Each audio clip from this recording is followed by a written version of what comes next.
I have to say, Bobbie, I love your glasses. Cool beans, and you just said that on live video. So welcome, everybody. One of the things, this is Barbara Ellison. I am founder of the Total Wellness Playroom. Oh, brother. Go live. Go live. Go. I think we are live. Go. Yeah, it said we're live, and it is ticking. Okay. Time is ticking. Time is ticking. So whatever just happened, I know it'll all work out because it's live on LinkedIn. All right. Anyways, so you know what? Don't you just love live feed? Live technology. It has been, and we love it when it works, and we love it when it doesn't. So welcome everyone to the Time to Shine. No, a wrong show. Let's just tell like more than one show. Anyways, this is Striving to Thriving, redefining success. Because you know what? Each and every one of us has had to learn how to redefine success for ourselves, for our business, for our family, so many issues. And one of the things that I truly believe is that we need to talk about our stories. And that's exactly what we're going to do today. We're going to be talking about those stories that have brought us to where we are at this stage in our lives. And thank you for everybody for being here, and look forward to hearing your comments. Please put them in the comments. That would be awesome.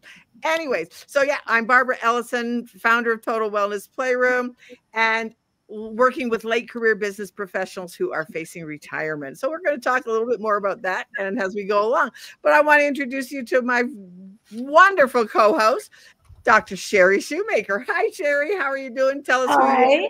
Hi, everybody out there. My name's Dr. Sherry Shoemaker, and I am an intuitive grief coach. I help bring people from grief to grace. And I have an amazing group of friends here that I would like to introduce you to, and I will go according to the pictures as I see them. So Jola Cruise, say something. Say hi. Hi, my name is Jola Cruise. I'm a marriage mentor, and I love helping women saving their relationships single-handedly. And Andrea. Hi there, my name is Andrea Gewirtz. I am a certified functional nutrition coach. I have a business called Wellbeing and Worth, where I talk about Thrive strategy. So this is a great opportunity to be with other people talking about thriving, because I'm not alone in that, wanting to help get that out to the world. So thank you for having me. You're welcome. Joy, I love your name. My name is Joy, and I'm a certified yoga therapist. I work with clients in removing trauma and releasing trauma, specifically generational trauma, working with genocide survivors to veterans with PTSD to modern, just everyday people who need relief from anxiety and depression, and it's using a physical modality with it. Yes. Bobbie. Hi, good morning. Bobbie Casalino Lewis, visual expression expert. I identify your inner glow, and I bring it out and wrap you in it with style. Oh, I love that. Sheila, how are you? I'm good. So Sheila Leaming, I'm the teacher and founder of Love is the Law Mystery School. We're a tradition in the Thelemic esoteric mysteries. And I've been teaching at the school now for 10 years.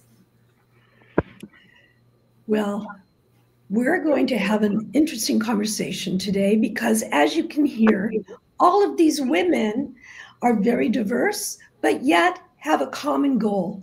And they're very, but their stories are very different. So we're going to start with talking about what are the backstories? How did everybody get started? And then move on to what was that decision-making moment that they knew that they need to go in the direction they're going, and what they're doing now. So I'll talk last, but I would like, whoever would like to start, please begin. Bobbie. I'll go first. I think I'm the elder here, so that makes sense. I'll guide the way. I have always let life just kind of unfold for me. And went to college, came out, didn't know how to use my degree, and turned out I didn't really, I mean, specifically, and wound up through a multitude of ways in a 40-year career through the most tumultuous and dynamic times in telecommunications. At the time I entered telecommunications, people would say, "Is that advertising?" You know, I was like, "No, those are the phone lines that you communicate over." So I went from teletype to internet, introducing and explaining all the different technologies, and really finding passion in what I did, because I wound up being one of the first vice presidents on Wall Street in 1981. Wow. And ran the installation of all the major trading rooms in the tri-state area and across the country. So it was a brilliant career. I loved it. Things always shift and change. And after 40 years, well, actually it was about less than that. It was about 34 years in, I started looking around and saying, you know what, it's not dynamic anymore. It's starting to flatline. And I thought, I need to look around and see what else I can do.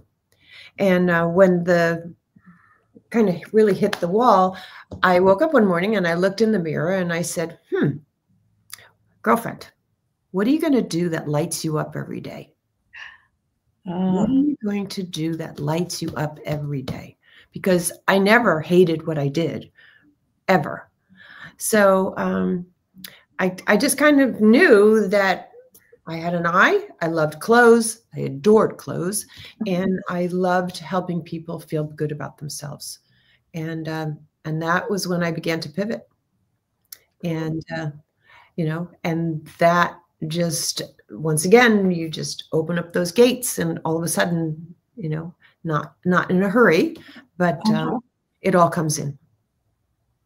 That's so wonderful that you were able to take the time for yourself to figure out what you really wanted to do and didn't just jump into something. No. So does anybody have any comments about that, or what's your story, Andrea? A funny feeling you would pick me next, because I was thinking to myself, I should go next after Bobbie, because we have kind of a similar thing going on.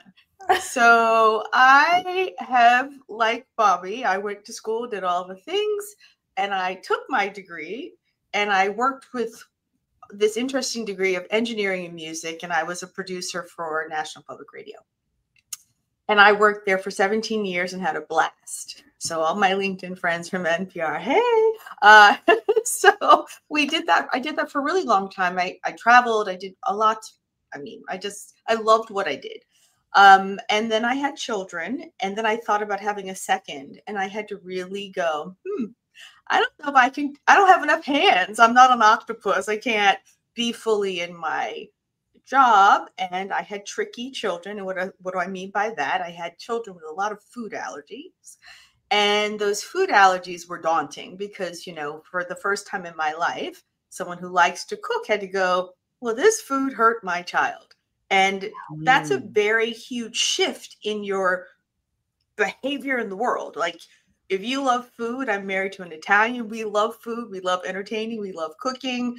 And my kids could not eat wheat, eggs, nuts. And my mother-in-law was like, how do they have Italian kids and they can't eat wheat? And I'm like, I don't know. Like, don't, you know, it wasn't, don't blame me, but it was a very compelling question. I was like, what do I do? So as I started to look for answers, I found myself very naturally really amazed at what the body can do and why it does what it does, and then why it doesn't do when you need it to do what you need it to do, right? And so, of course, through trial and error, I really raised up my kids, and people were like, I can't believe they're allergic. They don't look like allergic kids. And I'm like, what does that mean? But I had just one compelling desire, was that one, I would have daughters who wouldn't have body issues and would enjoy food. So I just very intuitively sort of figured my way. And one day I was like, you know what? I'm tired of faking it. Let me go back to school and become a certified functional nutrition counselor. So my backstory led me to getting the information so I could, with some authority and like a full-fledged education, share with other people, because I was de facto the mom called, my kid has eczema. Do you think it's an allergy? I'm like, it's not a good sign. It could be an intolerance. It could be this. And I was uncomfortable saying, do this, do this, do this. So that's how I ended up becoming who I am today. Yeah. And that has been just a joy, and helping people unpack and rejoice in their bodies. And so that has really shaped how I proceeded to make my classes and my coaching and things like that. So that was my backstory into my present. And that's still evolving too. So I'll save the rest for later, but that's it. That's great. Joy, you have such an interesting background too, which coincides with everybody else's. Right. I was thinking the same thing. Like, we all have this similar like thread weaving through this. It's a beautiful tapestry of stories here. And like Bobbie and Andrea, there was that pivotal moment, right? And I had gone through life, in my adult life, thinking that I was defective, that something was wrong with me, and there was this, and there was something that I wasn't addressing and I wasn't working on. And it led to my life looking like I wouldn't leave the house for days on end. I would sleep maybe 16 hours a day. And I was heavily medicated, because doctors were like, oh, well, you're not sleeping. Here's a medicine. Here's something, you have anxiety. Oh, you can take this pill for that. And I was on, I don't know, 10 different psychopharmaceuticals at some point. Oh my gosh. And there came to be a time where I saw my grandfather, it was because I had pain. I had arthritis kind of lingering through my body, pain shooting from my neck to my fingertips. And I saw my grandfather walking without any pain medications, and knowing he had no cartilage left in his hip. And I thought, okay, why am I on all these medicines and he's not taking anything for pain, and he's like walking? And I thought, well, what is it going to look like if I were to be like him? Would I be tough and gritty too? And so I thought, you know what? I'm going to try it. And I did, and I was miserable. I was sleeping even more. I was in bed. I was in pain. All the pain was inflamed. And I just decided, okay, well, let's see what happens next. And my aunt said, we have my grandfather on the anti-inflammatory diet. And I was like, what's that? And she basically showed me this thing, and it was like, that's impossible. Like, how do you eat like that? So I just cut out all the sugars, ate like my great grandparents would have. And about 8 months later, the pain started to be relieved. And not only that, I came across the right persons, because I realized I was stuck in a cycle of trauma that I wasn't healing from. I took a course called Healing Trauma Through Yoga. And I was like, I'm not an addict. This is unhealed trauma that I hadn't been dealing with. And when I learned to deal with it and soothing regulating my system, I realized that I could build from that space. And it was the first time I would try to get off and on of this. It was a cycle. And when I finally got off, it was the pills, the going back to pharmaceuticals and back to substances. I was able to figure out what I really wanted, and then start going from there. I mean, I think that's the theme here, is that you figure out, like, this isn't working. What do I really want? Right. What do I really want? Right. And I became a yoga therapist and started working with a lot of people and examining how that trauma cycle can stunt the development and how to navigate through that. That is so awesome. That is so awesome. Sheila, what's up with you? Hi, Sherry. Hi. Okay, so yeah. So my story started back when I was 19. And I had grown up pretty cloistered life. My dad was an archaeologist, so we had moved all over the world. So I got to explore ancient cultures and live differently than growing up in the United States. And so when I was finally back in the US and out on my own, I was just shocked by the darkness of things. Just how, it looked grim here in the US. It was the 70s. I think punk rock was in. People were piercing themselves with, what's those, safety pins. And anyway, I was like, oh my God, this is not the way of the light. And I had a boyfriend at the time who was also terrible. And we had gone to this movie, and in the movie, there was this red light flash that happened, and I seizured.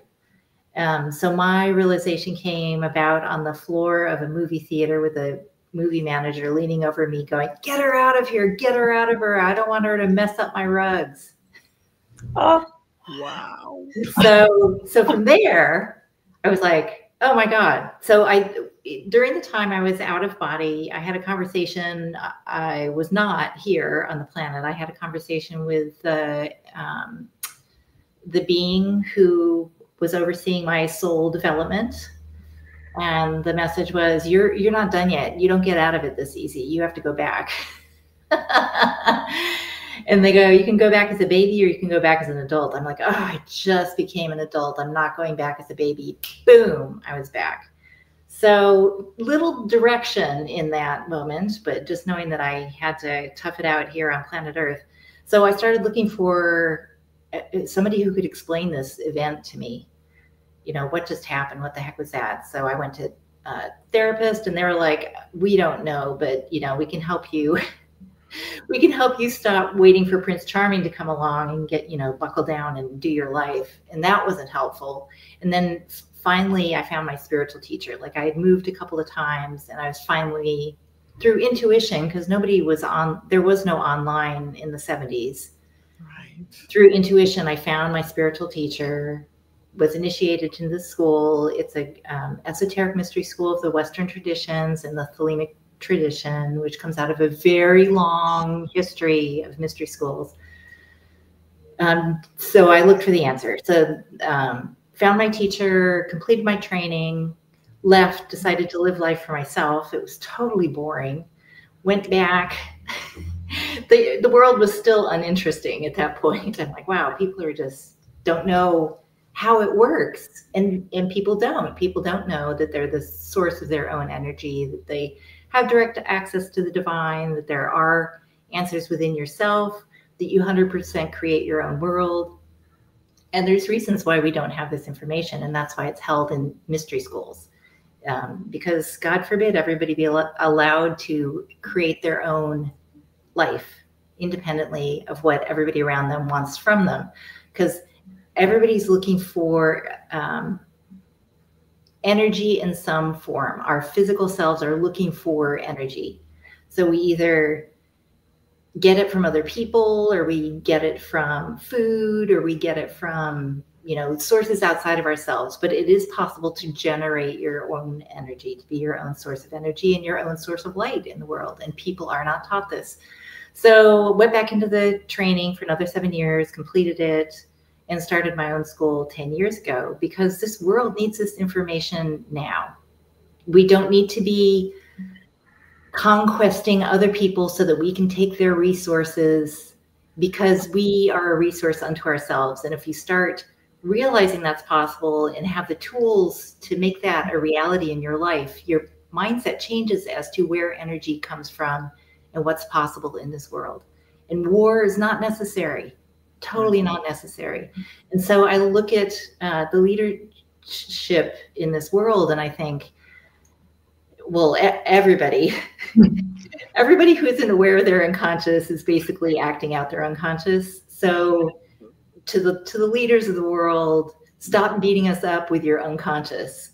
Get to know what's going on there. Change it. Change the reality. So person by person, we're spreading this message. it's a long process because there's a lot that you've embedded in your unconscious programming through thought, word, and action that you're not even aware of, that you have to uncover, heal, release. So everything that people are doing in this group helps with that process of becoming more conscious of who we are, what's possible, and what we're putting out in the world. So I'm part of that brigade, the light brigade. Well, yeah, so far, everybody has had a way of bringing light to the world.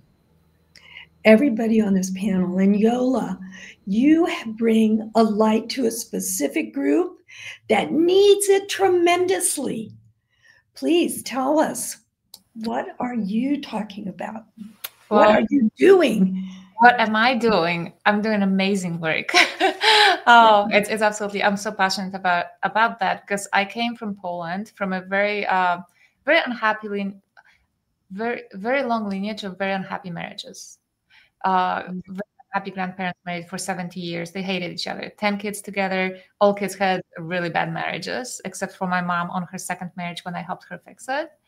And it was just my cousins, just a lot of divorces in my lineage and just very unhappiness. So much so that when I was in college, I swore I would never get married. Because why go through all this unhappiness if everybody's getting a divorce? 70% in Orange County, yeah, people get divorced. So what's the point of even trying? But I met my husband, right? I met my husband, fell in love, we got married, and it was actually pretty good in the beginning, but then things just started going south. And 3 kids back to back, working together, and all those things led to our really growing apart, right? Like you don't see your spouse anymore, you just see this person who is doing the work with you.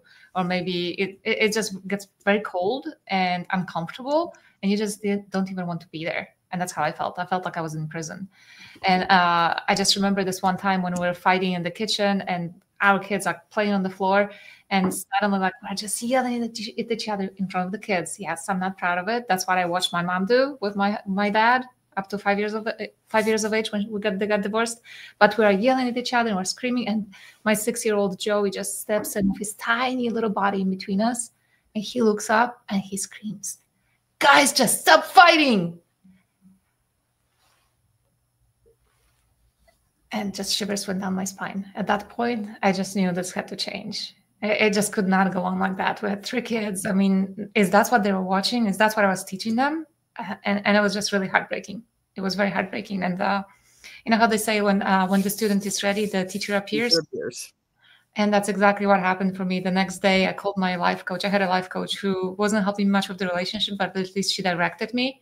I said, "This is enough. Like, I've been working with you for 3 years. You need to tell me where to go. What do I need?" And she did give me the resources, and everything changed. I started reading books, started taking programs, and that were really directed at very actionable things that you could do. Because it's not that we didn't try.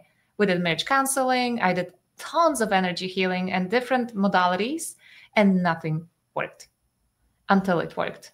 So that's what I do now. I help women save their marriages with very actionable, practical steps. What do you say? How do you say it? So yeah, I'm just really happy to be in a place where I can bring the light like we all do.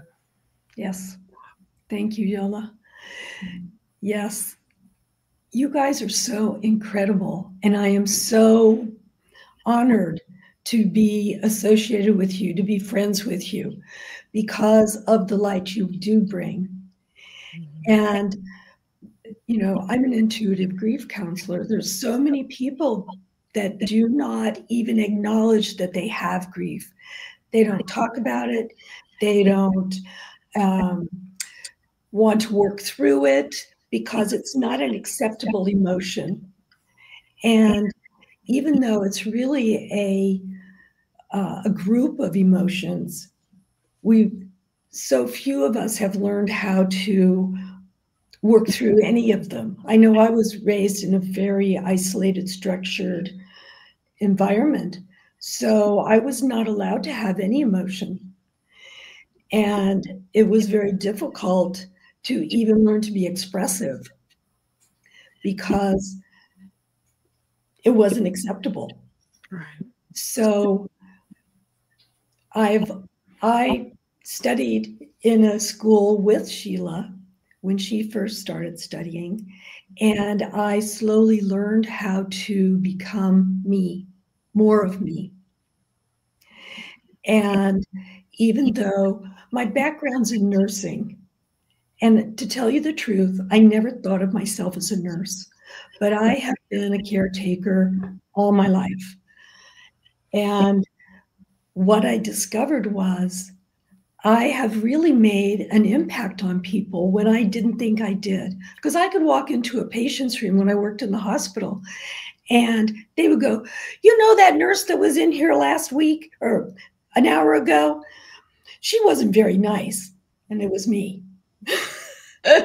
They wouldn't even know it was the same person. So you go, well, I'm making a big impact here. It was just, you know, things like that would happen. It was kind of crazy. But what I've discovered through the years is that I do make an impact, and I have in the past. And my daughter died 1.5 years ago. And when that happened, I realized how much I had been involved with helping people through grief and trauma, and that I can make a difference. And really, I love that our theme today seems to be light and bringing light into the world. And I love that theme because it just brings it brings brightness to my heart. So now I'd like to hear more about a conversation between us of what we're doing now, how we're doing it. And, you know, we're interacting right now and giving people a chance to really see that there's opportunities in many different directions to enhance their life. Any comments? Any thoughts on that? What is that? I'll chime in right now. One of the things that I have found is that, and we talked about it in the pre-show, is that people want to know why you do things. And that's what this show is all about. Because so often people, they beat themselves up for all the things that they're not, and don't celebrate the things that they are. Yes. And they're feeling so alone. That's like with me, my story goes when my husband passed away 14 years ago. And when I woke up from my widow's fog, I realized that I had no idea of who I was. And several talked about it. You have no idea of who you are outside of all the labels that I had put on myself, of being a daughter and being a wife and then being a mother and then being a divorced failure and then being a successful wife again and a business owner and a grandmother. But now I was a widow. Who was Barbara in all of that? And had no clue. The thing is, though, is that story has now translated in for me to working with, you know, like late career baby boomers, business professionals who are facing retirement, and they have no idea of who they are outside of their job title or their job description. Their health is failing because of the stress, and they're not taking care of themselves.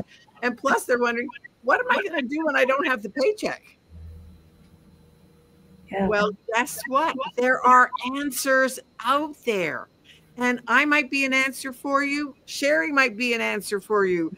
Any one of the ladies on here might be an answer for you, because we're all trying to have you live your best life, whatever that means to you.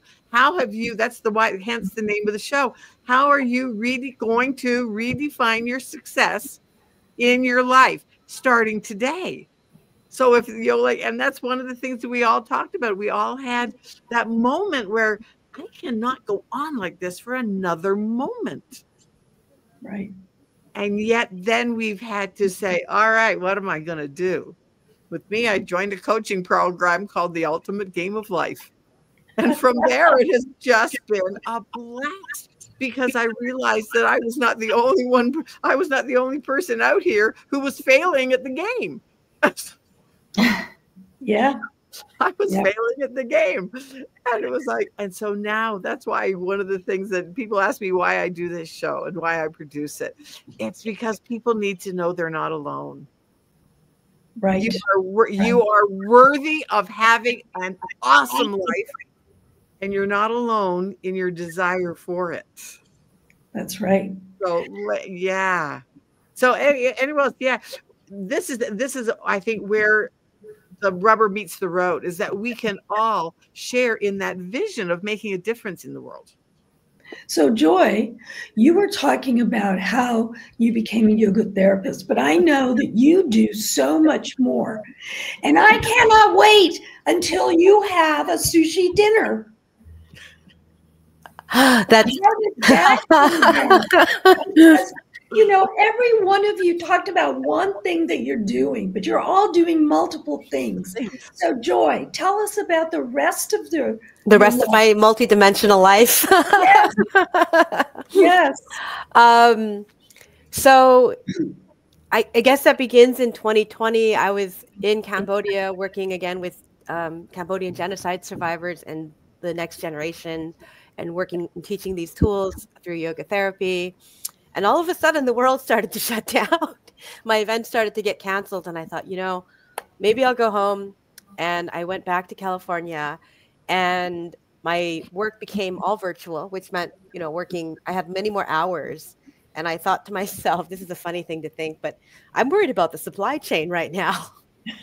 And it's still something that I'm like a little bit concerned of, especially we have these fires in LA and things are getting a bit shut off for some people. So I taught myself how to spearfish. And how that relates to yoga is that I have very good breath control. So I can hold my breath, you know, 4 minutes and dive underwater and harvest fish, sea urchin, lobster, whatever I'm, you know, whatever I'm in the mood for, I guess. And it's about, you know, location. So I've traveled the world. I have dove in waters as frigid as glaciers of Alaska to doing my master's in Dahab in Egypt, and, you know, diving Italy and in Asia all throughout the last few years, leading to me becoming a free dive instructor this year. And it's something that I just got really passionate about. And it really does involve, like, you know, being able to relax your body, being able to have full movement of your body, especially when you're crawling through little holes underwater. Oh, gosh. That's so incredible. So, yeah. And so then I asked my friends, I'm like, so you guys know I do all these things. What do you want from me? And there was a resounding sushi party. So I host for my friends locally. I said, well, I give readings. So I did, we'll have either a yoga salon or a human design salon in my house, and I'll provide as much food as you would like to consume at my events.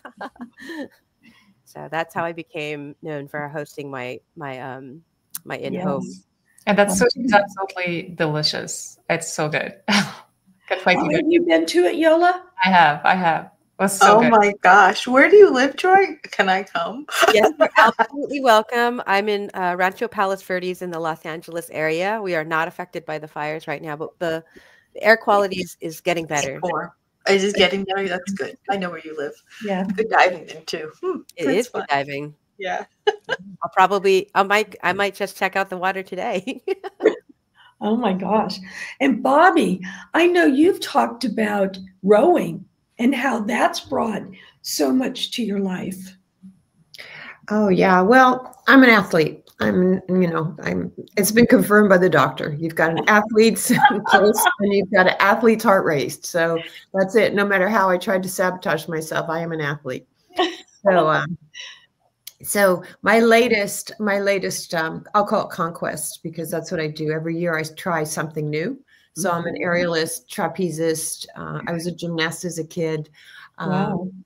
I ran for a while and then got bored with that, and have moved into, I'm always taking on some new physical challenge. Bungee cord aerobics is my next one. Oh my gosh. Fly through the air. There's a studio over in Burbank, California. So everything's a little bit on hold right now, though. Anyway, so I have been watching in the Marina Del Rey. I had been watching the boats, and I don't know if you've ever seen it, if anybody has seen Boys in the Boat or seen any of the competitions or anything like that. But there are various configurations of rowing boats. So you can row by yourself, you can row with another person, you can row with 4 people, or you can get in a boat where you have a cox and 8 rowers. 8 rowers, right? Which is a sweep boat. So the sweeps really caught my attention. So long story short, I found out how to get into a class, and after pressing my nose against the window and watching them go by early in the morning, you know, that this is something I wanted to do. And it was love at first bite. I mean, it was just amazing. And on most given mornings of a week, you will find me out the door before 5 a.m. and down to the water, where we take our boat, which is 450 pounds, off of the rack, shoulder it, take it down to the water, roll it into the water, get the oars in, set the boat, which means everybody has to, all these euphemisms about everybody's oar has to be in the water, and, you know, the balance and all that kind of stuff. That's where it comes from. And it has been one of them, and I'm a yogi too. I mean, lots of yoga, all different kinds. So this has just been probably one of the most magical combinations for me, because the ocean is my environment. And then the peace and tranquility of rowing, all you hear is clunk, clunk, clunk, clunk. So it's like moving meditation. And I started rowing, how old was I? 73? I think 73 and a half, almost 74. So not quite 2 years in yet, but it is, and the people I have met, right, and now have community with are all individually and collectively pretty amazing.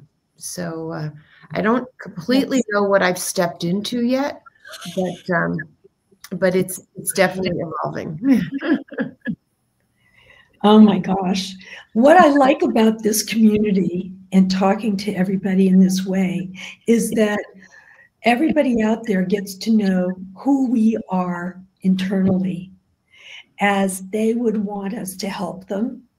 They want to know who we are personally.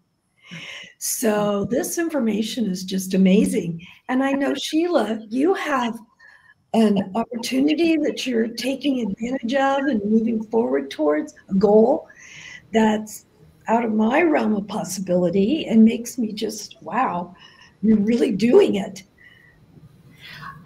You mean my alter ego as a CPA? No, I mean your Mexico villa. Oh, yes. You can talk about whatever you want, because it's all part of you.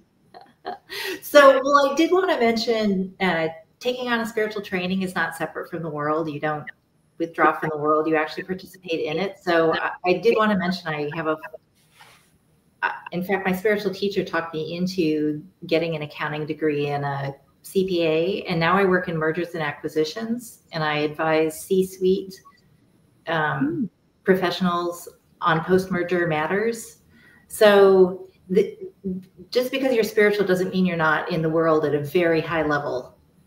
It's the two combined, just like talking about rowing or spearfishing, it still uses all the tools that you've developed over the years to, you know, keep things going in the direction that it needs to go for the group. So I did want to say that as an aside. And then the next step for the school is I'm moving our facilities to Baja California, because I don't know what's going to happen in the United States in the next 4 years, but I need a place where I can go where it's quiet. I need a place to retreat to. So we're setting up a retreat space that'll be in Baja California, outside the town of San Felipe. And I'm really looking forward to building that over the next 2-3 years. Yeah. Ooh. Andrea, you have so much going on in your life and you have so much experience. Please. Okay, so I explained about the food thing, right? Food is preoccupation. I find making food for family very meditative because it's an extension of making sure you're pouring in good things into the people you care about. And COVID comes, and then menopause comes. And I thought, You mean everybody experiences that? Come on. yeah. You know, I'm a health coach. I learned about it. I got the information. They told me the things. Oh my, I have been on a single-handed mission to really understand how little they have explained to the female body, the female person, the female mind, the female bones, the female heart, the whole thing. The lies and misinformation or misunderstandings that are out there are intense. So my pivot, my newest pivot, is I'm on a mission to empower and educate women on the majesty of their body, because I think we don't realize how majestic our female bodies are until we're in menopause. And that's a travesty. And having, again, back to my two daughters, that galvanized, I call them like the radicalized menopause maven at this point, is that women need to understand their bodies holistically from the day they start menstruating and not wait to the day they stop. And so that's my new calling. And I'm working, it's like very hard to work with women and figure out a program that I could do as a group, but right now I'm doing it individually because guess what, ladies? Your journey is your journey. It's nobody else's. And don't let anyone tell you that it's going to be just like this and they fill in the blank for you, because that is also false. So that's what I'm doing now. I'm really working on this thing I call the personalized health experience, personal health defined experience, the PhD experience, because you really do need a PhD to figure out what's going on with your health as a woman if you've never paid attention. And sadly, most of us have taken for granted, right? I'm speaking from personal experience, that I could just do everything I want to do when I want to do it and how I do it, and don't sleep, don't do this, don't do that. Yeah. So, yes, I think the divinity of our female form needs to be taught earlier than often, and we need to learn to respect our rhythms. And so that is what I really am about these days, because once we know these things, and I'm so delighted to be with all of you women today. You have no idea. And I want to like squeeze all of you and thank you for friending me and all that good stuff. But because this community is so needed for just about every woman, needs like one of us to sort of help with the questions. And like, I'm not alone. I mean, that was my whole menopause series with Ann Mennick, was like, you're not alone, you're not crazy. And every time someone said it, I was like, wow, we keep using that phrase, right? It's so, so important. So I am busy learning how to celebrate myself as a woman, like really deep in the bones, right?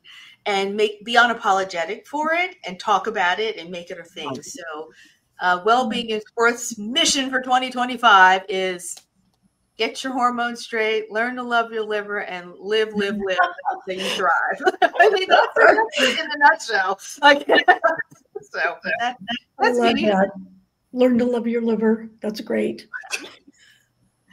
So Jola, you have 3 kids and a wonderful husband. And I saw you on some kind of, I don't know if it was an aerial or bungee jumping or. She's also a model. I'm going to put that out there because I'm really impressed that she models. And when I see her photos modeling, I'm just like, wow, Jola, that's awesome. Thank you. It's so interesting how it's great. It's so interesting how those things just come about. Both modeling and parkour. I don't have a gene for being athletic like Bobbie does, but I do like one thing, which is parkour, because it gives me the thrill. And if I'm going to work out, may as well do something that's crazy. Why not? Jump off heights or climb or just things like that with my kids. I started doing that with my kids, and then they fell off, and I keep doing it. So that's kind of great. But the way actually, it's interesting how the modeling started was out of the whole idea, when I started with my coach working, I hired a coach to fix my marriage because it was falling apart, was so desperate. And with this very practical approach from Laura Doyle, she wrote a beautiful book, The Empowered Wife. And what happened was one of the first exercises was to figure out self-care things. So it was discovering, like Barbara was talking about, like, who am I? What do I like to do? And it was this shocking thing that I had nothing I like to do.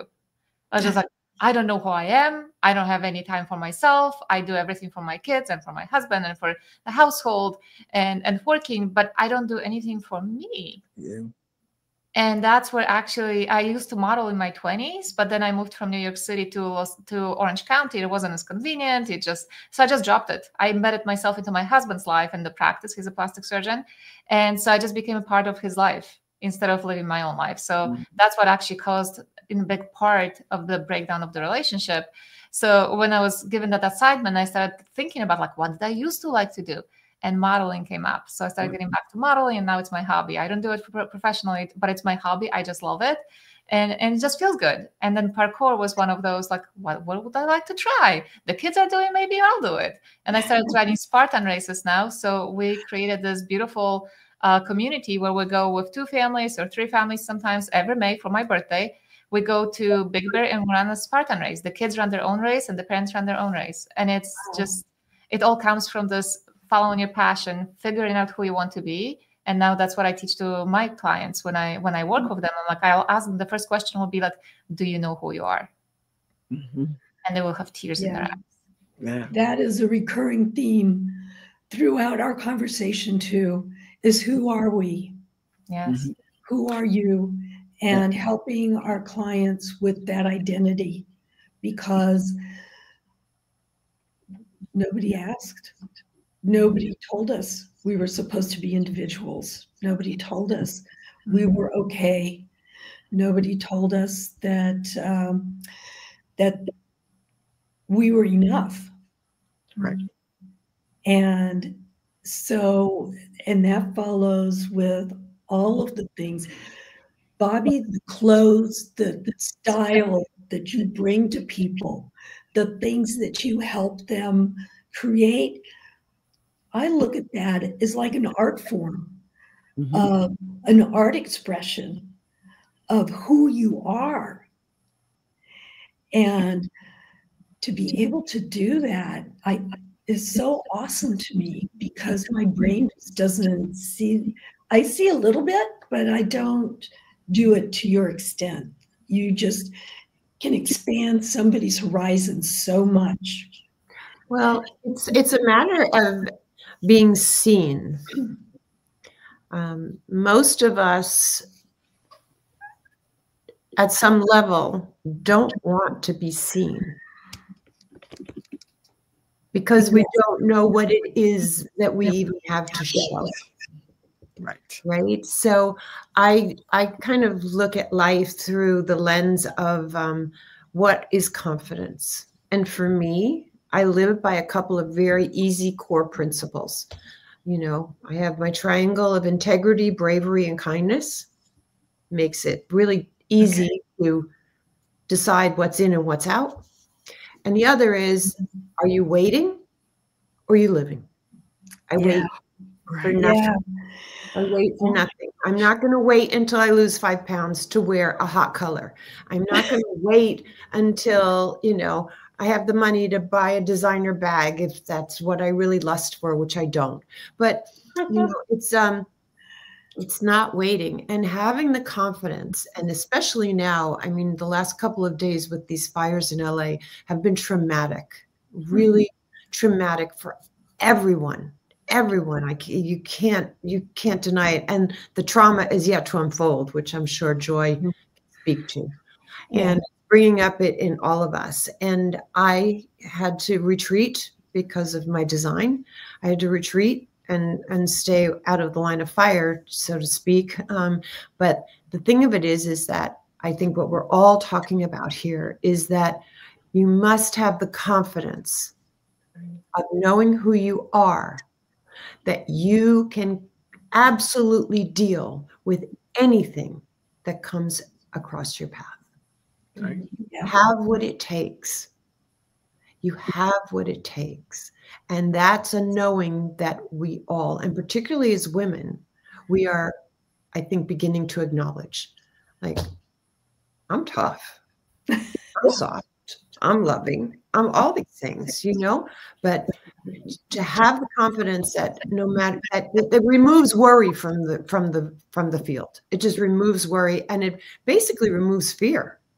Right. It basically removes fear, which are the two most debilitating things. I mean, I look at worry as paying rent on a place you haven't moved into yet. Right. You know, why would you do that? So, you know, I think we're all much on the same page, and I think we're speaking for the collective.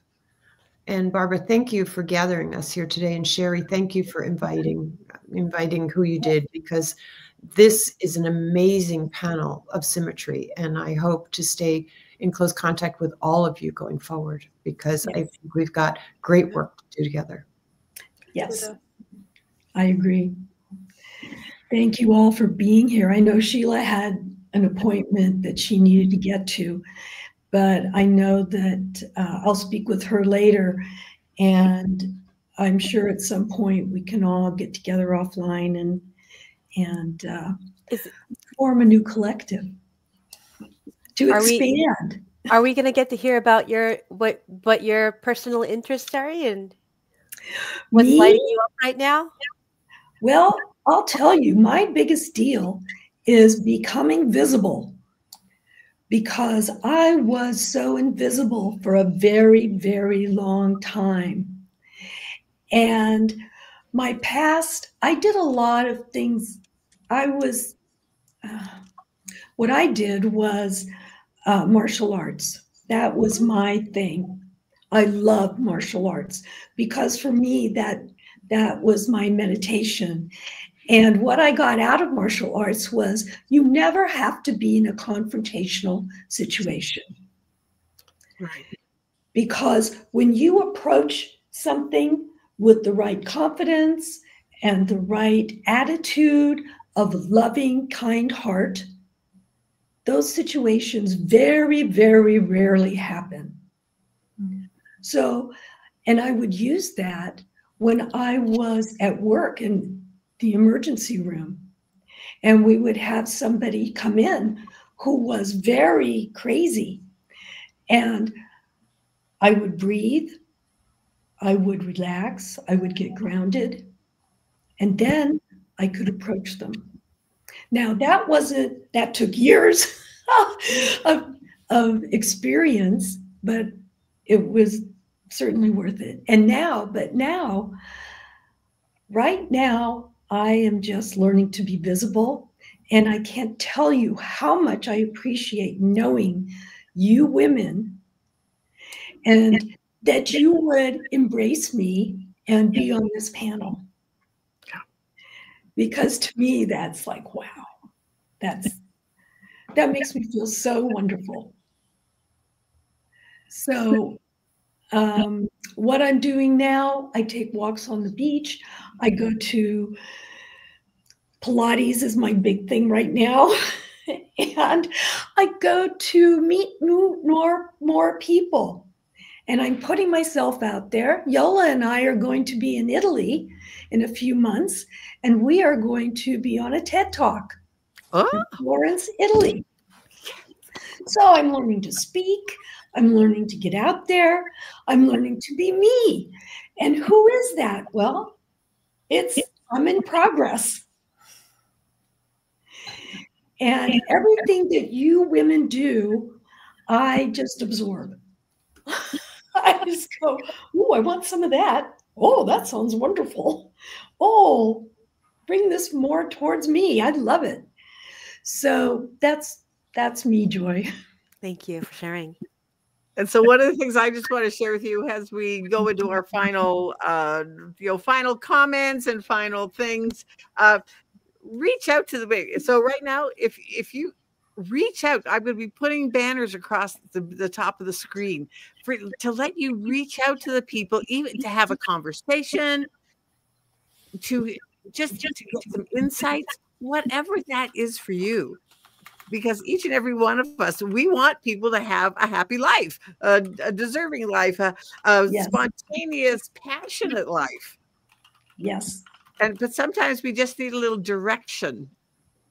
So absolutely. So Sherry, just go around and have everybody do their final words, and then we'll put up banners for people to get in touch. Okay. You heard her. Go ahead. Yola.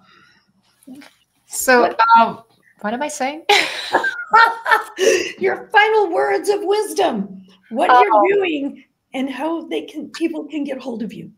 My final words of wisdom are your need for love is not negotiable, because so many times we settle, and also that marriage doesn't have to be hard work. It can be easy with the right approach. And there are a set of skills and tools that I teach in my group classes, where you can truly learn specific words, specific actions that cause the opposite reaction from what we're getting. Because it's not that we're not trying to be happy in marriages, we're just failing due to the lack of the right information. Because don't get me wrong, there's a lot of information out there, and I've tried it all, but it just sometimes just backfires.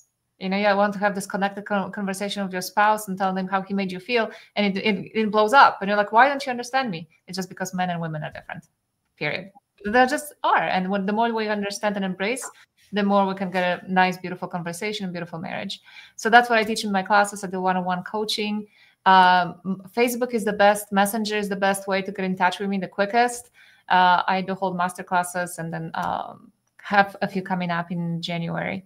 But that's what I do. I love changing women's lives. Women, 100%. I work with women only, because women have all the power in ours. That's what Love it. Yeah. Love it. Love it. Okay, Andrea, you're up. Oh, I love following that. So awesome. Awesome. Yola, thank you. And thank you to Barbara and to Sherry for having me. Yes, I am at that link. You can find all the ways to contact me. Pick your methodology. It's a little link tree there that you can find out a little bit more about me. You can schedule a call with me. I am putting together a small group class. I have master classes that are about to come out on inflammation as a starting point. If you're like, where do I start? I like to start people with let's tackle some inflammation, because calm the body down. Then you can really sort of start to fine tune it. So I like to decode what makes you tick and help you figure out those thrive strategies, so that you live and thrive in a body that can do all the things that you wanted to do, to run, jump, hug your children, love your husband, travel abroad. We have to do these, and we have only one vessel to do it in, and it's our bodies. And so really honoring that body and giving her, and I usually just work with women, what she needs, then you're able to be that light in people's lives. So Andrea Gewirtz, and there's all my info. So I would love to connect with all of you women. I'll be reaching out to on your socials. And thank you for having me. Thanks, Andrea. Bobbie, I know we're getting close to the time, so. That's okay. I'll be brief. My final words would be, remember always to dress for the day you want, not the day you're given. Oh, I love that. And I can help you. I have a service called the Wardrobe Power Hour. And in a 90-minute hour, because I stretch it a little bit, I can absolutely change the way you look at your wardrobe and how you put yourself together. And my website is very encompassing. My articles, which have become quite notable, blog, and all of the kind of things that you'd like to know. And I love getting a phone call. So my number's on there. Thanks, Bobbie. Joy. Thank you for having us here. I am a huge believer that connection is what we all want more of and all need. So if you do click onto my Facebook, I'd love to connect with you if you're interested in just a 15-minute call to see how we could support each other. And if it's not working with me, or if you're wanting to just get more resources on anything that I might be able to provide, I would love to support anybody who may be who may be needing some resources and if they're feeling affected by a big catalyst in their life. Thanks, Joy. That's great. Well, my business is, like I said, I'm an intuitive grief coach. I help people go from grief to grace. I have a little free gift about 4 steps to avoid overwhelm or to get over overwhelm on my website. And I too. Sherry, do you have a link for that you can put in? And I would be more than happy to put it across the top of the banner. Oh, I put it in before. It was. Oh, no, it didn't come through. Grief to grace.com. Oh, yeah. Okay. Let me get it again. So I do one-on-one coaching also. And, people deny the fact that they're in grief. They stay there, they wallow, and it's not how you live a life. It's not how you live your life. Jamie Anderson said, grief is love. Grief is love with no place to go. And I hope people get them to where they can have a place for their love and honor their loved one's legacy. So that's what I do. Please contact me. And I do a free discovery call or get to know you call, whatever you'd like to call it. And I look forward to hearing from people. And thank you all again for being here. This has been so much fun. I just have to second that. Thank you, ladies, that this has been absolutely amazing. And one of the things that I do want to share with you, this panel, Sherry handpicked them. If you happen to be, or if you're a member of the audience, number one, thank you for being here. Thank you for listening. If you liked what you hear, please share it out. That helps all the panelists here and the co-hosts and myself, let's be honest. And however, also, if you would like to have an opportunity to do this same thing, feel free to reach out to me. That's the link to my calendar. Put yourself on my calendar and we'll talk dates, details. You can ask questions. This might be for you. It might not be, but at least you'll have some information about whether it's something that you might want to do to get visible for what you do. Because that's I've realized even in the last few days that's what I love to do, is give people visibility for the things that they do, the things that will help other people around them. And that is what life is all about. For me, is impacting the world around us. For myself, I'm on a mission to make happiness the norm rather than the exception. Yeah. Because all of us deserve to lead happy, healthy, debt-free, abundant lives, whatever that looks like to you or to each one of us. We all have our own thing. And so absolutely. So if you are a co-host or if you are a co-host, if you're a podcast host, hey, would love to trade shows with you. That would be awesome. Also, if you want to reach out to me myself and just have a chat, I work with late career business professionals and baby boomers who are facing retirement. I want them to thrive in retirement, not just survive. We're meant to thrive. And that's what this show has been about for each one of you ladies. Thank you so much for sharing your expertise, for sharing your passion, for making a difference. And I think for me, it comes down to finding that thing that makes your heart sing. And I think that's what is the message that every one of us have said today. Find the thing that makes your heart sing. And then it'll impact everything around you, your relationships, how you see yourself, your body, your health, everything. So thanks again.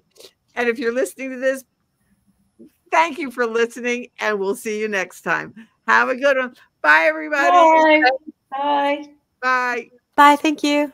Thank you. Bye. Bye-bye.